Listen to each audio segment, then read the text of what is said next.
nuevamente. Eh, Le damos la bienvenida a la profesora Mónica Zuleta. En esta ocasión ella nos acompañará con su ponencia titulada El método de franquear las fronteras. Mónica Zuleta es doctora en Historia de la Universidad Nacional de Colombia con postdoctorado en Teorías Sociales Críticas de la Universidad de Córdoba, Argentina. Fue coordinadora del Grupo de Investigación, Socialización y Violencia del Instituto de Estudios Sociales Contemporáneos de la Universidad Central de Bogotá durante 25 años. Ha escrito y colaborado en numerosas publicaciones académicas. Su trabajo propone la construcción de un concepto de crueldad, tomando como referencia a Spinoza, Nietzsche, Berzón, Foucault y Deleuze. Actualmente es investigadora independiente y profesora invitada en numerosas universidades. La ponencia tendrá una duración de 45 minutos. Los asistentes pueden formular sus preguntas a través del chat de Zoom y al final de la intervención se seleccionarán y socializarán 2 de ellas en un espacio de 10 minutos. Para llevar un registro de asistencia de cada ponencia, hemos creado un formulario que todos deberán llenar. Les recordamos que es obligatorio registrar su participación si desean obtener el certificado de asistencia del seminario. El enlace al formulario estará únicamente disponible en el chat de la sala Zoom durante cada ponencia. Mónica, bienvenida y te cedo la palabra para que nos ilustres con tu ponencia. Muchas gracias por la aceptación a la invitación. Buenas tardes. Primero que todo quiero agradecer a los coordinadores de este seminario por su amable invitación a participar en el mismo. Yo quiero hablar sobre un filósofo que ha sido de los pocos que ha establecido una relación entre la filosofía y el arte, pero al mismo tiempo entre el arte y la vida cotidiana. O sea, es un filósofo que es Gilles Deleuze, y Gilles Deleuze lo que quiere es que el pensamiento se convierta, digamos, en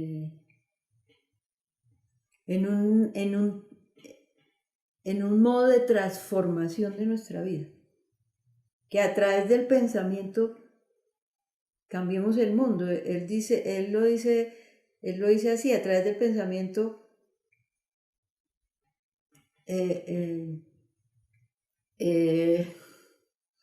concebir el fin de este mundo, es lo que él dice. Y qué mejor manera entonces de traerlo a cuento para hablar sobre el tema de este seminario, que es el arte y la alteridad. El nombre de franquear problemas yo lo saqué de este libro de David Lapujada, que él no solamente, yo voy a hablar en particular de un libro de Deleuze que se llama Diferencia y Repetición, que a mi juicio es el germen de todo el trabajo deleuziano. Allí está el germen de todo el trabajo deleuziano. Pero lo interesante de este libro es que el autor acude a términos casi diría uno que son exclusivamente filosóficos, o sea, como si estuviera encerrado en las redes de la filosofía para salir de la filosofía. Es un poco lo que hace Spinoza cuando en la ética, que también parece encerrado en las redes de Dios para salir de Dios. Deleuze, a mi juicio, en este libro está en lo interesante o lo apasionante de este libro es que es puramente filosófico, que es algo que es puramente filosófico y al mismo tiempo es lo más distante de la filosofía. Entonces, lo que va a decir David Lapujada de toda la obra de Deleuze es que lo que hace el autor es romper las fronteras que dividen las cosas. O sea, digamos que ese es el método para pensar que utiliza Deleuze y también es el que invita a utilizar. Cómo de manera rigurosa romper las fronteras entre ámbitos que el sentido común generalmente diferencia. El ámbito del arte, donde es lo creativo, el ámbito de la filosofía, donde está el pensamiento, el ámbito de la ciencia, donde está el conocimiento, el ámbito de la política, donde está el poder, el ámbito de la psicología, donde está el comportamiento, etc. Humano. Lo que hace Ardel es romper todas esas fronteras y es precisamente de lo que yo quiero hablar. Yo me voy a someter a una lectura que a veces hace aburrido, que hace aburrido como el discurso, pero por el otro lado también permite seguir un hilo y atenerse al tiempo. A mí me gusta mucho atenerme al tiempo que me dan para hablar, porque me parece que esa es una manera de respetar al otro. No sé si me equivoco. Espero que esto de lo que les voy a hablar de alguna manera los concierna, que de alguna manera los perturbe, de alguna manera los haga pensar algo que antes no habían pensado. Me disculparán, tengo medios un poco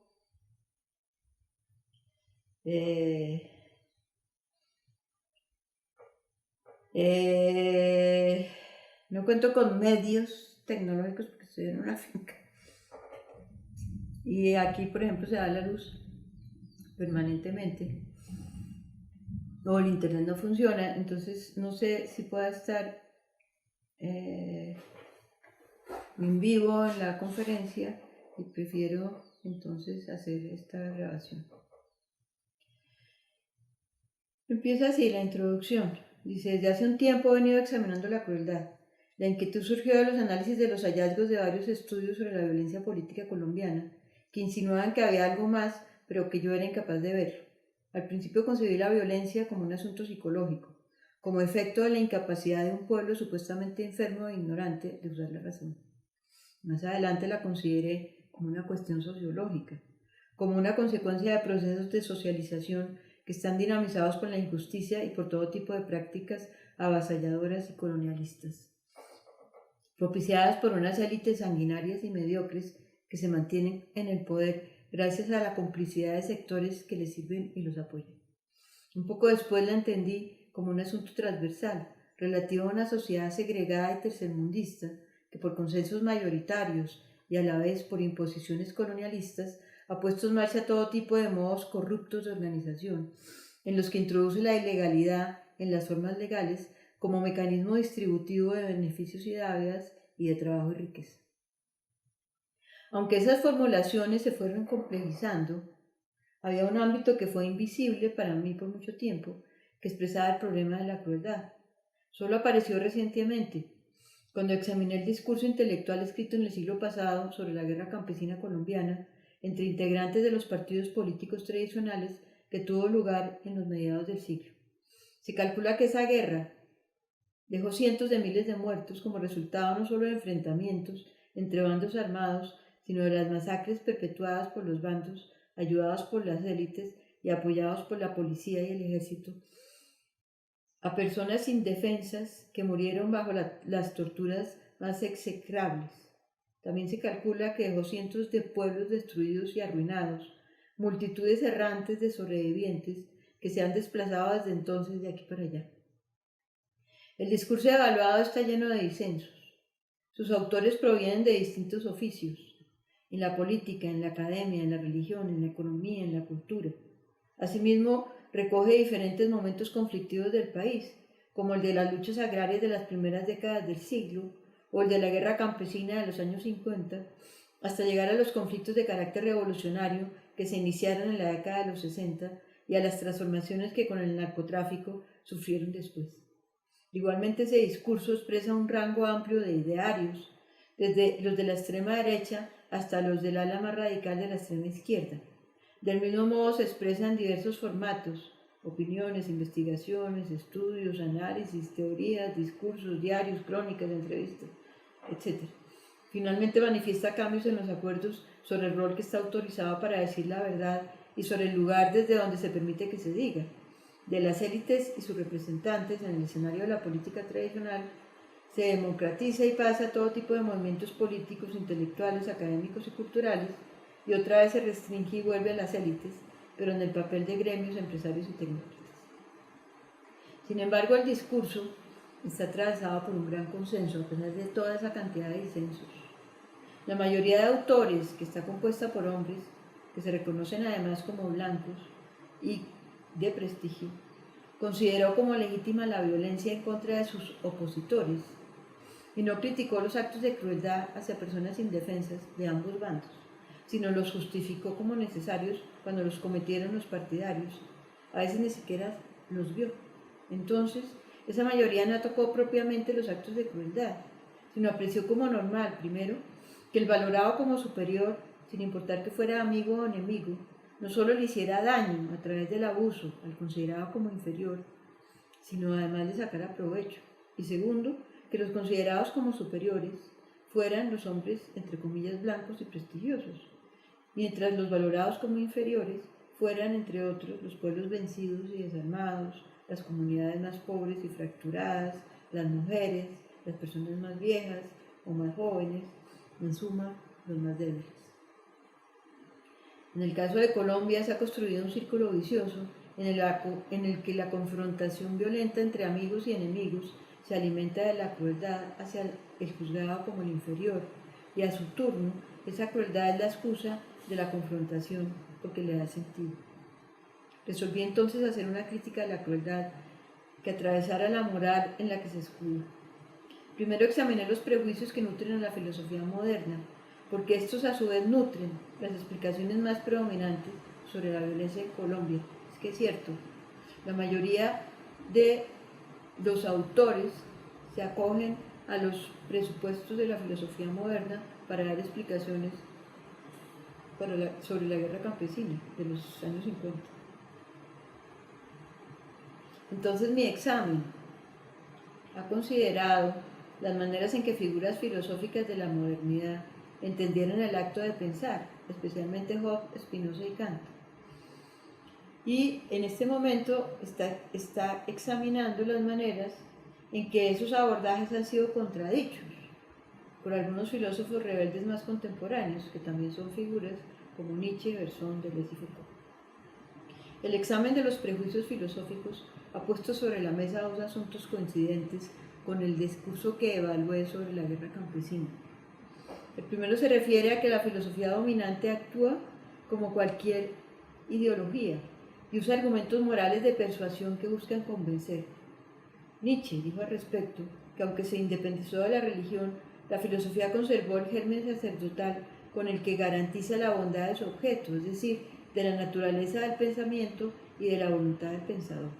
Y el segundo asunto se relaciona con que a pesar de los disensos, los autores más representativos de la filosofía dominante, que son en su mayoría hombres entre comillas blancos y prestigiosos, autorizaron el ejercicio de la crueldad a lo que consideraron como inferior, amparados en el prejuicio de que el mal y el error son anomalías que obedecen a fuerzas externas a la razón, de carácter salvaje, que tienen que ser domesticadas. Entonces, vestida con las ropas de la bondad y desde el tribunal de lo verdadero, la filosofía moderna despreció y autorizó que se le aplicara la crueldad a lo que valoró como inferior, que concibió como la naturaleza, junto con los pueblos vencidos y conquistados, y las franjas diferentes, entre otras las mujeres, los viejos, los niños, los más pobres, los campesinos, etc., a quienes despreció y trató como objetos de provecho y de abuso.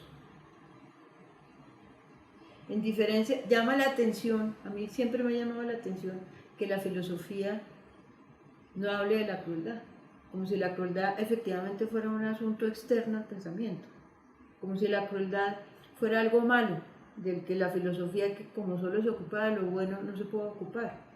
Entonces me llamó la atención que estos filósofos rebeldes, desde Spinoza primero, pero estos cuatro de los que les hablé al principio, que son Nietzsche, Bergson, Deleuze y Foucault, sí hablen de la crueldad. Eso me llamó la atención. Son de los pocos filósofos que consideran que la crueldad es un objeto de la filosofía o es un asunto de la filosofía.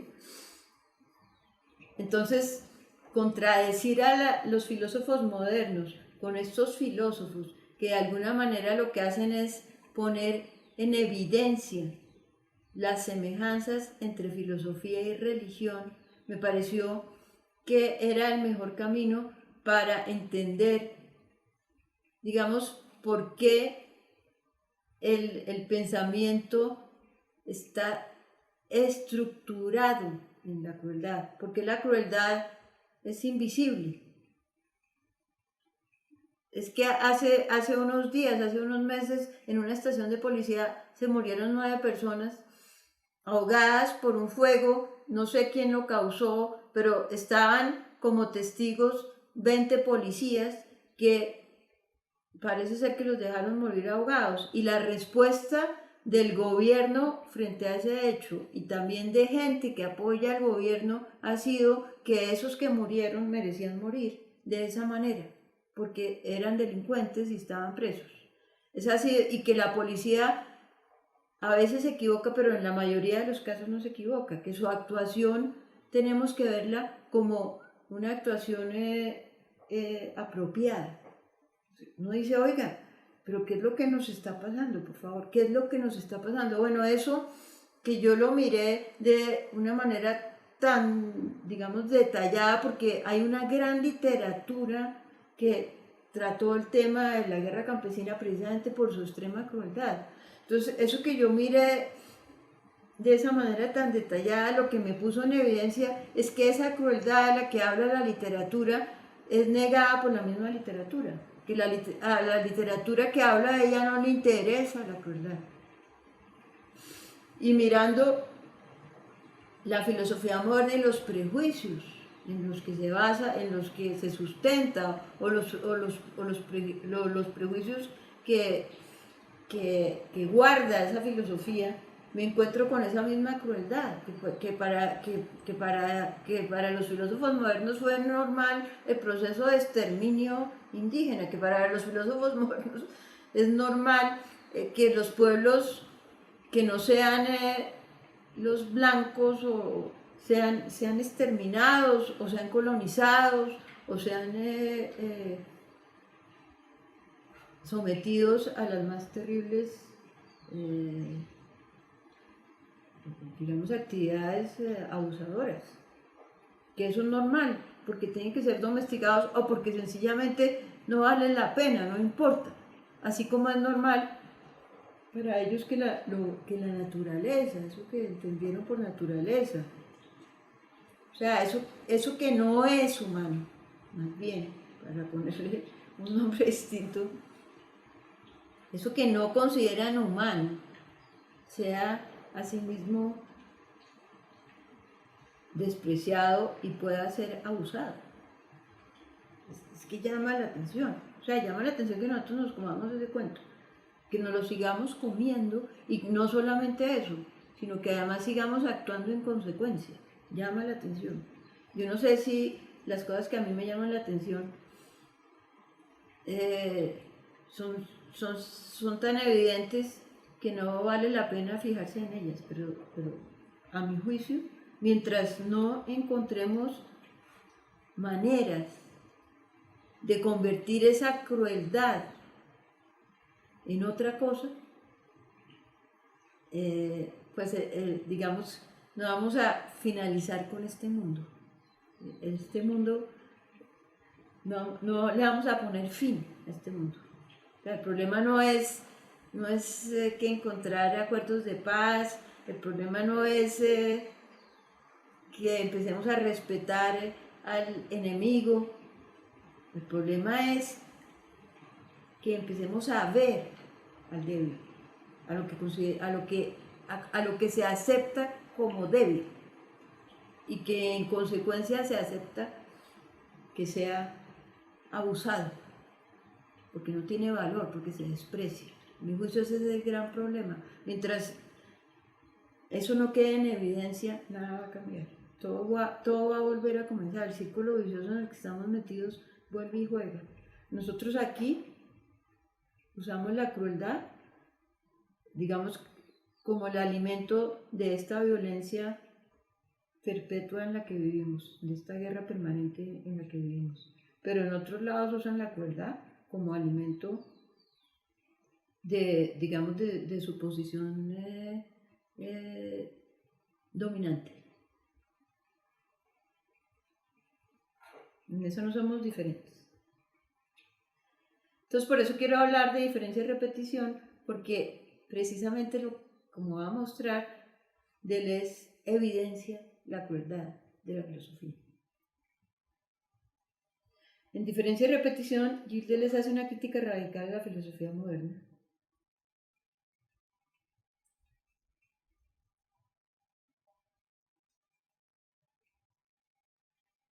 Sostiene, entre otras cosas, que esta presupone que como todo el mundo piensa, entonces todos saben que el pensamiento es afín a lo verdadero, posee formalmente lo verdadero y quiere materialmente lo verdadero.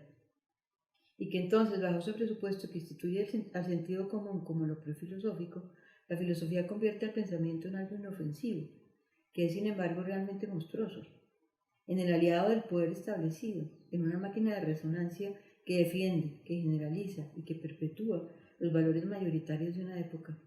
Advierte que aunque a la filosofía moderna nació para derrocar la doxa, se construyó con su forma y por tanto continuó gobernada por los mismos presupuestos. Romper la alianza entre filosofía y sentido común no es para él un asunto de buena voluntad, sino es sobre todo un asunto ético.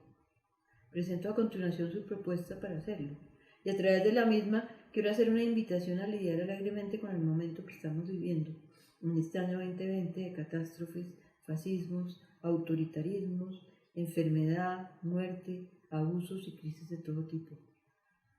Una invitación a abordar el pensamiento como creación y novedad, para inventar modos de atravesar la crueldad que nos mantienen atados a los prejuicios mayoritarios, que en Colombia son el alimento de la violencia política. Franquear fronteras. Destaco 4 elementos que a mi juicio manifiestan la novedad, diferencia y repetición. El primero tiene que ver con lo que llamo una extraña conversación entre Deleuze y Kant. El segundo se refiere a las técnicas no filosóficas que usa Deleuze para hacer la crítica radical. El tercero se relaciona con lo que resulta de los 2 procedimientos de la crítica, que es un desarmado y un ensamblaje. Y por último, el cuarto elemento trata sobre el carácter ético del método de franquear fronteras.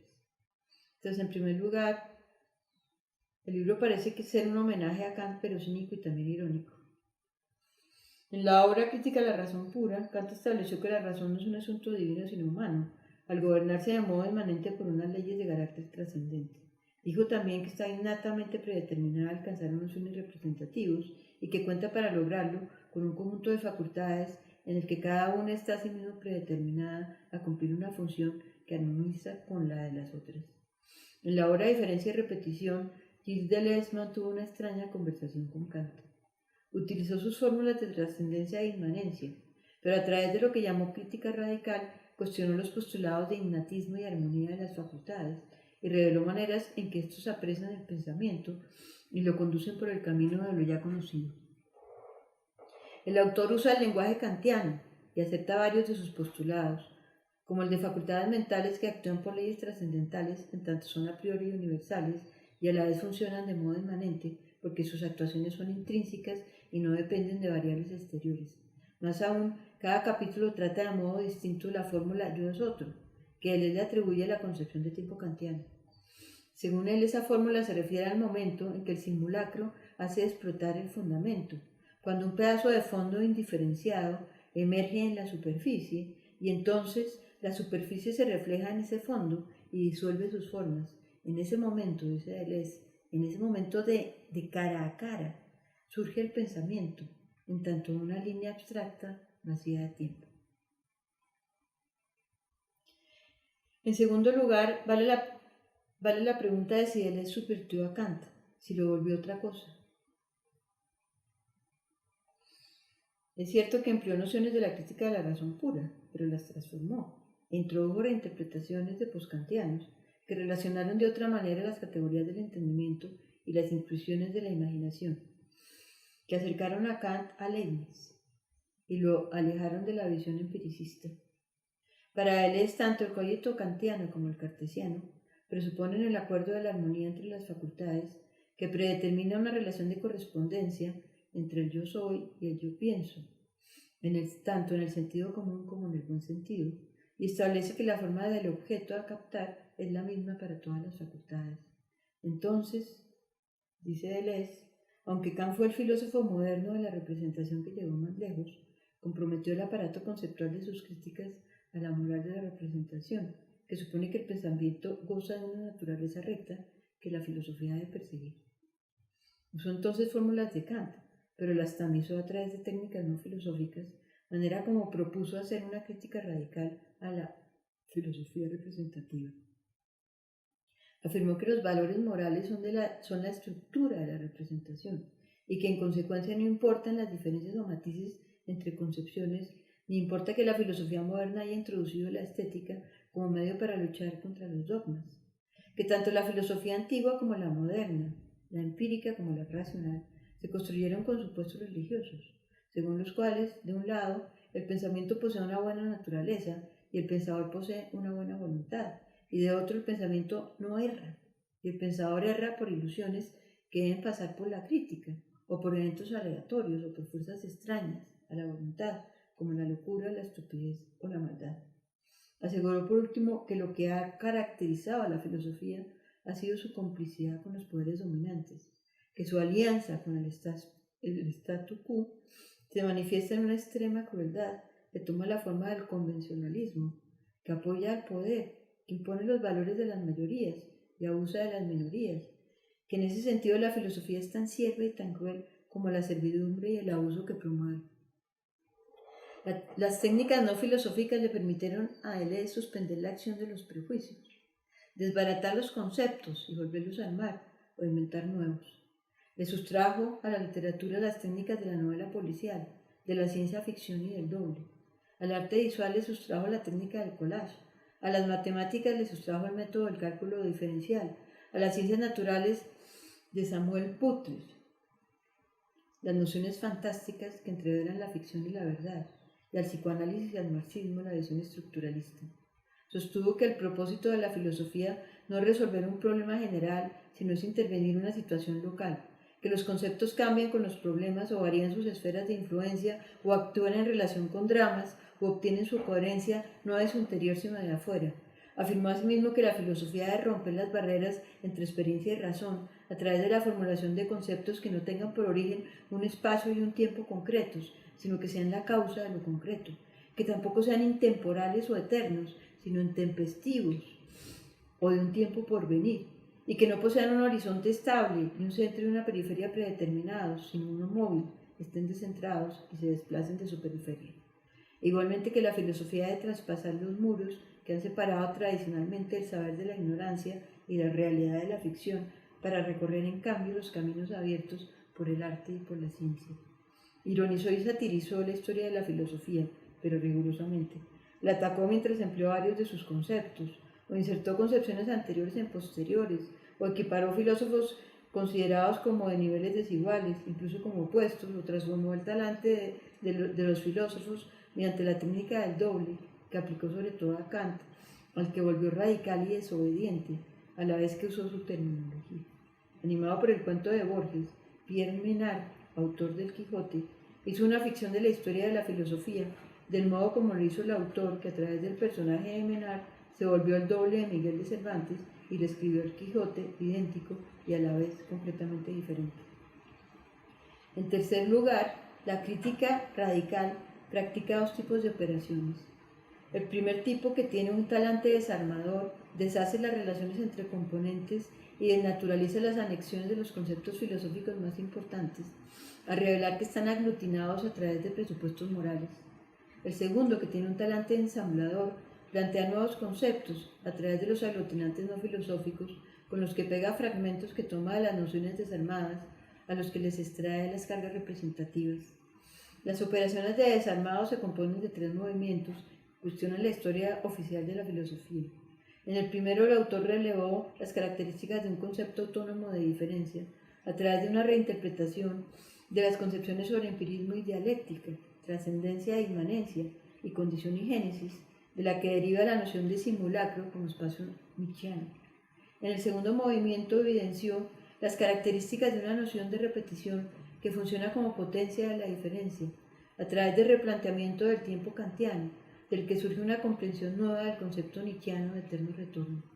En el tercero desnudó los postulados de la filosofía de la representación, mostró que sus principios son morales y sus finalidades son crueles.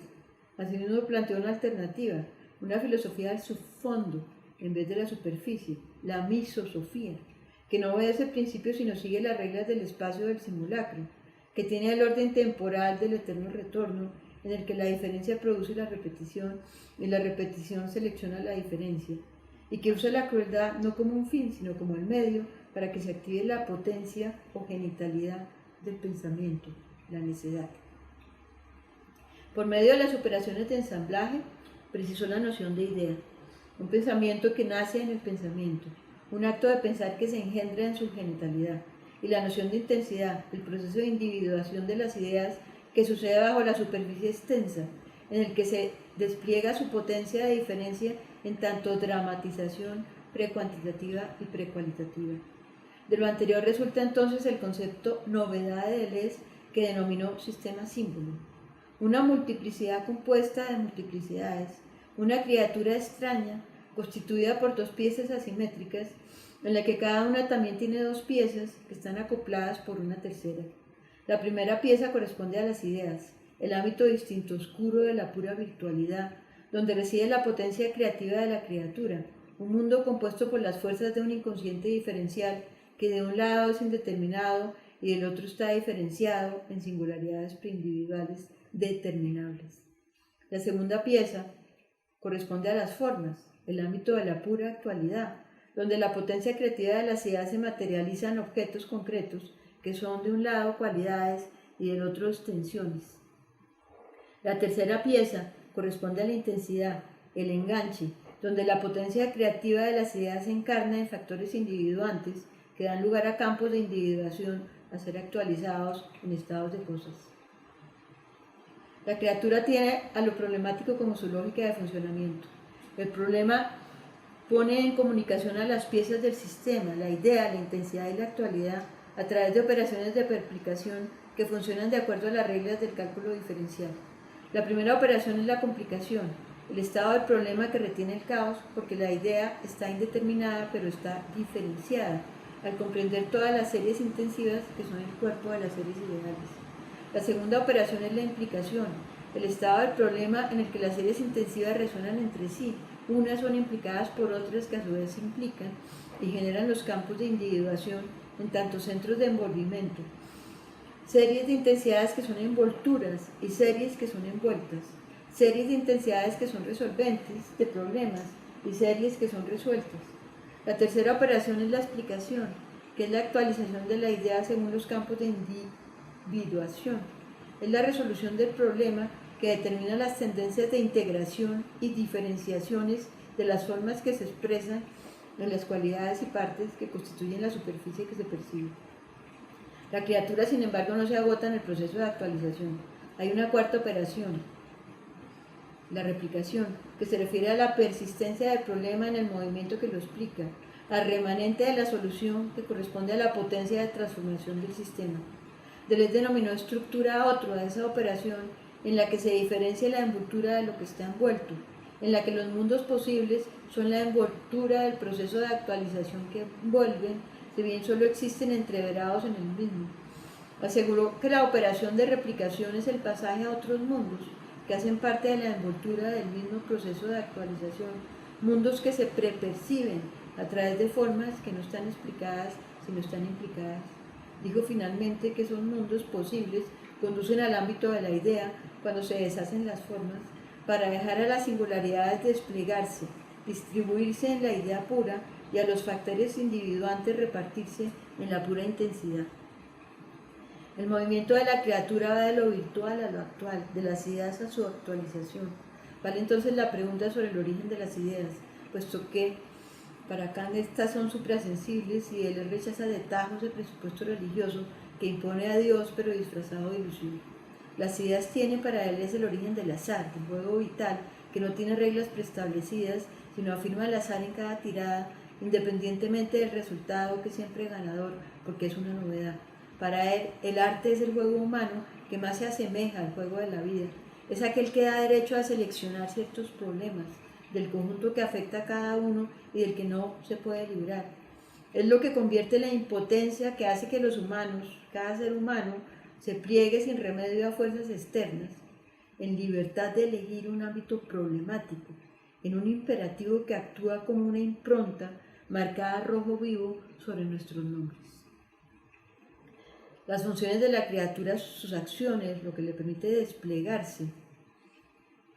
Por ejemplo, lo que hace que las series de diferencia se constituyan, o que se establezcan relaciones diferenciales entre los elementos de las series y surjan las individualidades, o que las individualidades resuenen, que se vuelvan intensidades que dan lugar a campos de individuación, donde hay operaciones de complejidad, de implicación, de explicación y de replicación.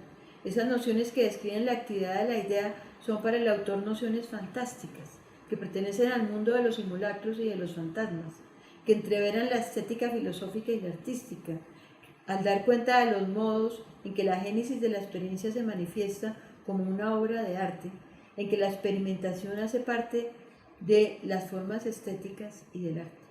A diferencia de las nociones kantianas que son sedentarias, como las categorías y los esquemas, estas nociones son nómadas.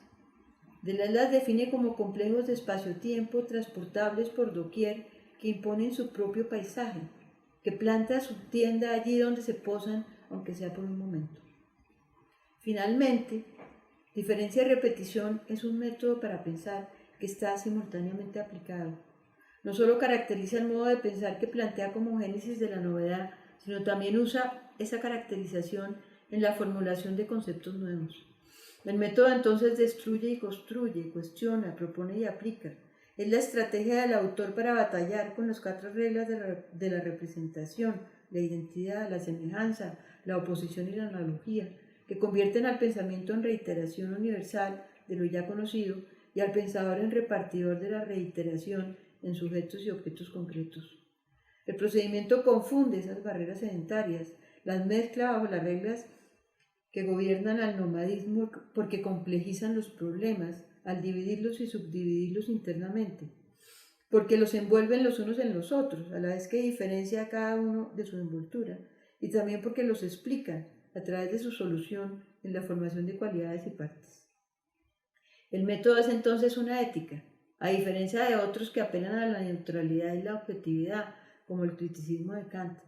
La ética está implicada en la concepción de las nociones de diferencia y de repetición que para él pertenecen al ámbito de la idea y por consiguiente hacen parte del proceso de génesis de la experiencia que se expresa como obra de arte. La distancia del autor respecto a Kant no es un asunto intelectual, sino es un llamado a no asumir la identidad que asemeja la diferencia a un modelo preestablecido, al reconocimiento del bien, mientras manda la repetición al ámbito de lo empírico, la vuelve representación del modelo de reconocimiento. Para el autor las ideas son excesivas, hacen un mismo problema de la diferencia y la repetición, que es su objeto.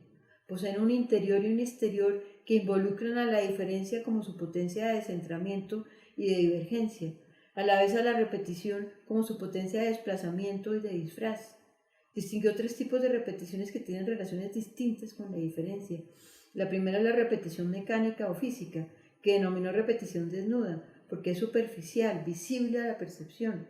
Como un estribillo o una composición estereotipada, funda un hábito en tanto una diferencia entendida como contracción de instantes.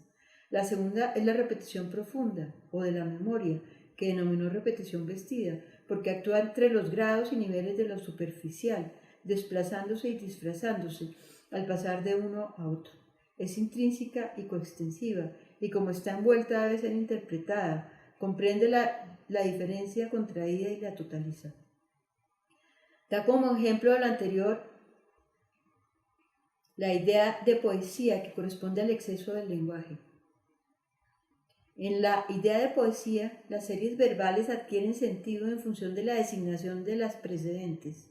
Sin embargo, su potencia poética reside en otro lado, en el precursor oscuro, en la palabra esotérica, que al atravesar los grados y niveles superficiales, al desplazarse y disfrazarse, convierte a las series verbales en su sinónimo, a la vez que se desempeña como el homónimo de las mismas.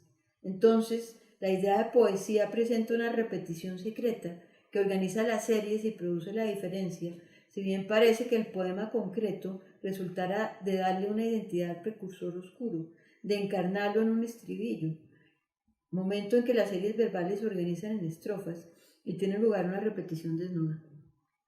La tercera repetición no sustrae la diferencia ni la comprende, sino la hace, la produce, deshace el fundamento, lo fundado y lo que lo funda. Es un sinfondo donde se unen las dos potencias de la idea, el desplazamiento y el disfraz de la repetición, con la divergencia y el descentramiento de la diferencia.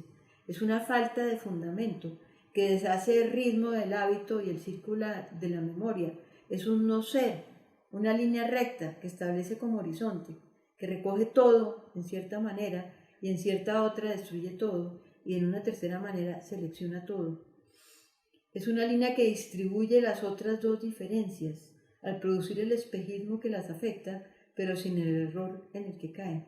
El arte es entonces, para Deleuze, el ámbito humano de actuación de la diferencia y la repetición, en el que la idea se despliega. Es donde ocurre la crítica que libera lo revolucionario y produce nuevos grados de libertad, al hacer que resuenen las tres repeticiones, según las técnicas que están imbricadas en los distintos artes. Se trata de acercar el arte a la vida cotidiana, de unir el lado de la crueldad de la necedad con el lado de su potencia creadora, de descubrir la crueldad de la destrucción que está en el fondo de los hábitos de consumo y los hábitos de consumo que están en el fondo de la crueldad de la destrucción, de reproducir las ilusiones que están a la base del mundo actual, para dejar que surja la diferencia llena de cólera, capaz de introducir la más extraña selección, una libertad para el fin del mundo.